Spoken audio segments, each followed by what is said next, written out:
The first thing my mother said when I stepped through the front door was, "Did you finally decide to stop embarrassing us?" The air snapped. Forks hovered mid-bite. Fake smiles froze like glass. The sound of my own heartbeat filled the room, louder than anything anyone else was saying. I hadn't even taken off my coat. Being around this family had always felt like walking through a minefield blindfolded. Maybe that's why I left at 23, moving across the country. Maybe that's why I stayed gone for 7 years. And yet here I was, standing in a house that felt smaller, tighter, suffocating, with every eye on me, like I had walked into the center of a storm I thought I'd outrun. Dad sat at the head of the table, all authority and cold precision. Emily lounged across from him, perfect posture, perfect makeup, perfect smirk. Mom flitted around the kitchen with brittle sweetness, the kind she reserved for guests. But tonight she didn't even bother pretending for me. Only Uncle Henry, my father's older brother, gave me a shred of warmth. He raised his glass slightly, a quiet signal, a promise of safety I hadn't realized I'd been craving. Always quiet, always observing, always seeing what others didn't. "I didn't come here to fight," I said, finally taking my seat. "Good," Dad muttered without looking up. "We've had enough of that over the years." Emily hummed under her breath, a non-committal sound that said everything and nothing. Dinner started, if you could call it that. The air was thick with unspoken judgments. Teeth scraped against plates, whispers flitted across the table, and all I wanted was to disappear. Every bite of food felt like swallowing gravel. Then Mom's voice pierced the tension. "There's something important we need to discuss." After dessert, her eyes flicked to Dad. His jaw stiffened. Emily's smirk stretched a fraction wider. Uncle Henry shifted uncomfortably in his chair. Something was off. Danger was in the way the room leaned in on me in tea. The way Dad wouldn't meet my eyes, in the way Emily glanced at a drawer, waiting for a cue. I'd seen this dance before. How a family collectively prepares to drop bad news on one person without remorse. After dessert, Dad motioned for me to follow them into the living room. A shiver ran down my spine. Mom opened a drawer and pulled out a thick cream envelope. She set it on the table like it weighed more than her hands could bear. My name was scrawled across the front in Dad's sharp handwriting. "This," he said, voice clipped, "is something you forced us to do." My throat went dry. "What is it?"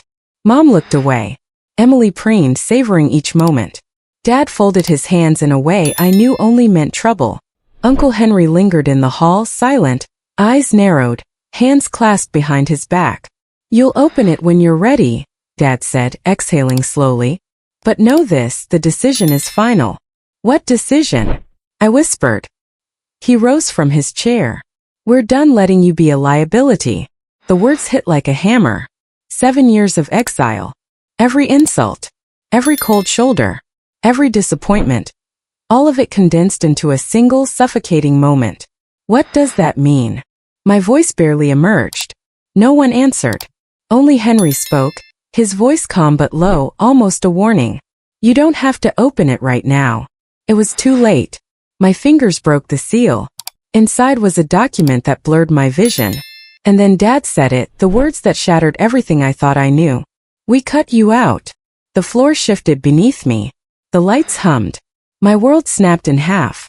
But the real shock was the tiny handwritten note Uncle Henry had slipped behind the document when no one was watching. I know what they did. That was the moment I realized I was never supposed to see it. Cliffhanger. And just like that, I understood everything my family built their lives around had a secret, and I was about to uncover it. Understand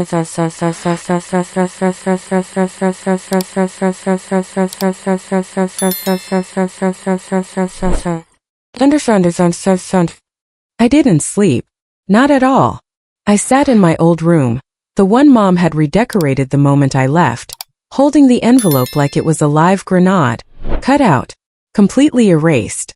The business, the properties, the trust fund, everything my siblings had grown up expecting, theirs, all of it, except me. Henry's note pulsed in my mind. I know what they did. What did he mean? What had they done? And why tell me in a whisper instead of saying it out loud? Around 3 a.m. soft footsteps. Hesitant. Careful. A slow knock. I opened the door. Henry stood there, disheveled, eyes red and tired, as though the weight of decades had aged him overnight. "Walk with me," he whispered. The backyard was cold, wet grass underfoot, pine-scented wind brushing past. The moon cast pale light across the lawn, and Henry looked older, worn down in a way I'd never seen before. "They didn't cut you out for the reasons they told you," he murmured. "Then why?" He gazed at the house. Shadows flickered behind the curtains. "Because you weren't supposed to know what your grandfather intended." "What did he intend?" Henry swallowed. "He left you something. Something important. Something your father and Emily can't afford for you to find." My pulse stumbled. What did he leave me?" "Not money." "Not exactly." His eyes held fear. "But whatever it is, your family has spent years hiding it." I stepped closer. "Why hide it from me?" "Because you were the one he trusted," Henry said softly. The wind whispered across the yard. Fear for the first time flickered in his eyes. "Henry, what did Grandpa leave me?" He hesitated. "An envelope. Not like the others. Older. Hidden somewhere in this house." "Do you know where?" "No. But I know this. Your father would burn this house down before he lets you find it." A cold dread slid down my spine. Before I could react, a light snapped on inside. Shadows moved. Voices. Footsteps. Henry grabbed my wrist. "You didn't hear this from me." Then he melted back into the shadows, leaving me alone as the sliding door opened and Emily stepped into view. Her silhouette sharp, her voice like ice. "What are you doing out here at 3 in the morning?" Her gaze flicked to the envelope in my hand, then to my footprints in the grass. She knew. "I'm just getting air," I said. She stepped closer, predatory. "You should know. Dad isn't changing his mind. And if you dig into things you shouldn't, you won't like what you find." Click. She disappeared. For the first time, I wasn't the vulnerable one. I had a lead. A secret. Something they were terrified I'd uncover. By dawn I was searching the house. Every corner. Every drawer. Every hollow book. Every loose floorboard. Hours passed. Everything felt staged. Every memory seemed scrubbed. Every shadow felt like a pair of eyes following me. And then, behind attic insulation, I found it. A small wooden box. Old. Locked. Dusty. Hidden like a sin. My hand shook. Pulled it free. Footsteps thundered up the attic stairs. Dad. Angry. Breathless. "What the hell do you think you're doing?" I froze. The box slipped. Dad's eyes widened. His mask of control finally cracked. Panic bled through. He lunged. But I held the box. For the first time he looked afraid of me. Cliffhanger. And in that moment I realized, this box wasn't just evidence. It was the key to a secret powerful enough to terrify my entire family.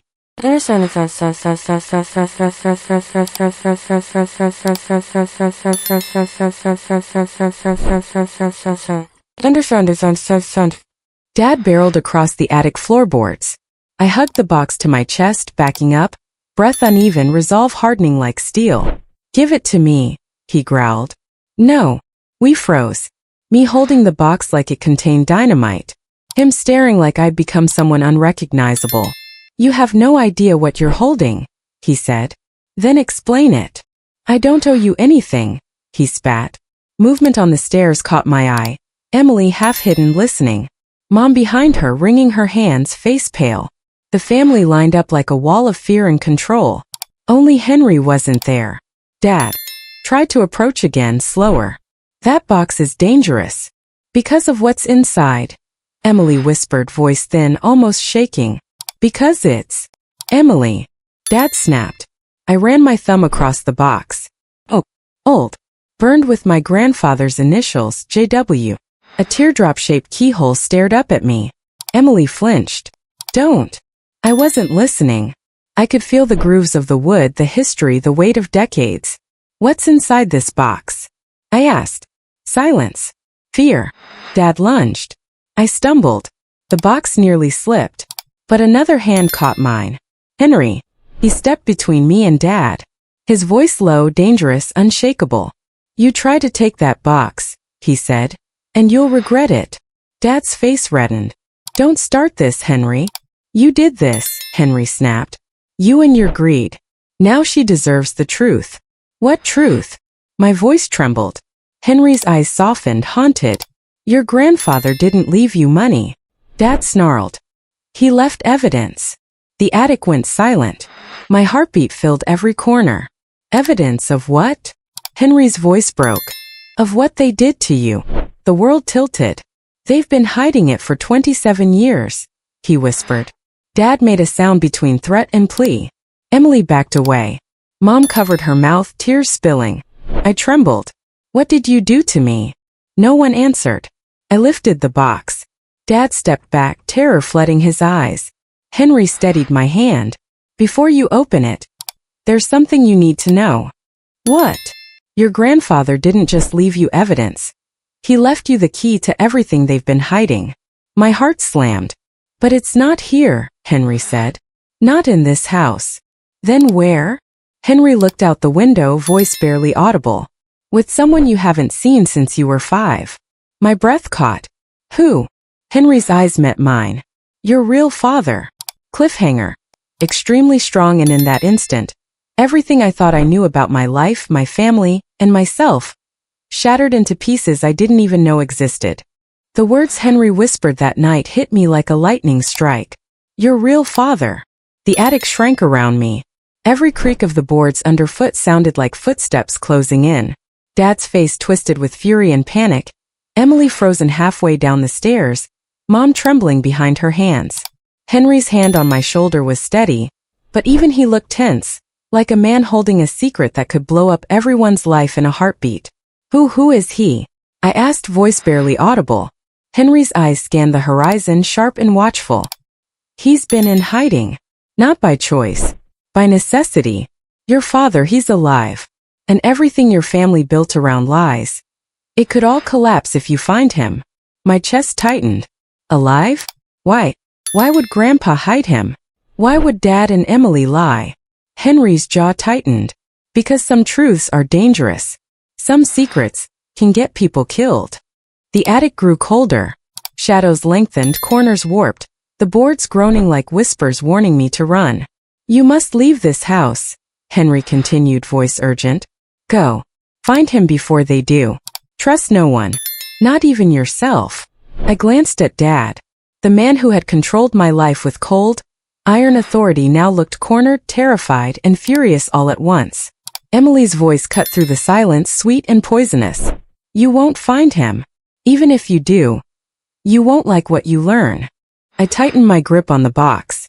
Then I'll take my chances. Henry nodded. You're not just searching for a man. You're searching for the truth about yourself. And once it's out, everything will change. Forever. The attic door creaked as Dad muttered under his breath, eyes still fixed on the box. For the first time I saw real fear in him. Before sunrise I slipped out into the cold, bruised sky above. Wet asphalt. Pine in the wind. Shadows alive with intent. Every sound amplified. Every movement watched. Henry's note burned in my pocket. I know what they did. And then it hit me. Someone was already following me. Cliffhanger. And I realized too late. The moment I stepped outside, someone knew exactly where I was going. The envelope from Grandpa had led me here. A quiet neighborhood that screamed danger in its perfection. Manicured lawns. Empty streets. Silence so loud it rattled my nerves. I paused at the gate. Shadows shifted. A figure emerged. A broad-shouldered man, face hidden under a cap. You shouldn't be here, he said, voice calm but sharp. I need to see him. I need answers, I said, my adrenaline sharpening every word. The man's gaze flicked to the box. Do you know what you're carrying? That box. It's more dangerous than anything you've imagined. If they find it with you, you won't survive the consequences. I don't care, I said. I need the truth. He studied me, then stepped aside. Inside, the study smelled of old leather and secrets. Stacks of papers, books lined in perfect order. And then he was there, my real father. Older, haunted, sharp, like the years of hiding had sharpened him into someone I barely recognized. Do you understand what that box contains? He asked quietly. It's from my grandfather, I said. It's mine. And my family would kill to keep me from opening it. He studied me long and hard. They weren't lying about danger. But danger isn't the half of it. That box, contains the truth, the evidence your family hid. And they lied and lied well. I felt my pulse in my throat. What is it? He slid a small teardrop-shaped key across the desk. My hand shook as I picked it up. The key matched the box perfectly. Open it, he whispered. But once you do, there's no turning back. My instincts screamed danger, but I slid the key into the box.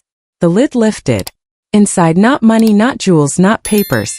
Photographs, letters, and recordings.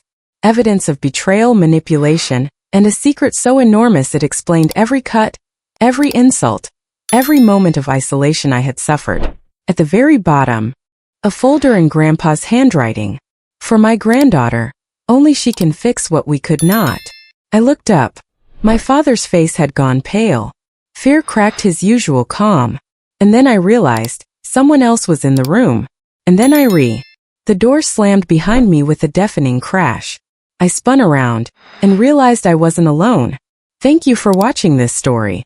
If you felt the tension, the secrets, the betrayal, and the twists, don't forget to hit like, subscribe, and turn on the notification bell so you never miss a new story. Share your thoughts in the comments. What would you do if you were in her shoes? And remember, every family has secrets, but some secrets are too dangerous to stay hidden. This is Intiqara Stories, where every story will keep you on the edge of your seat.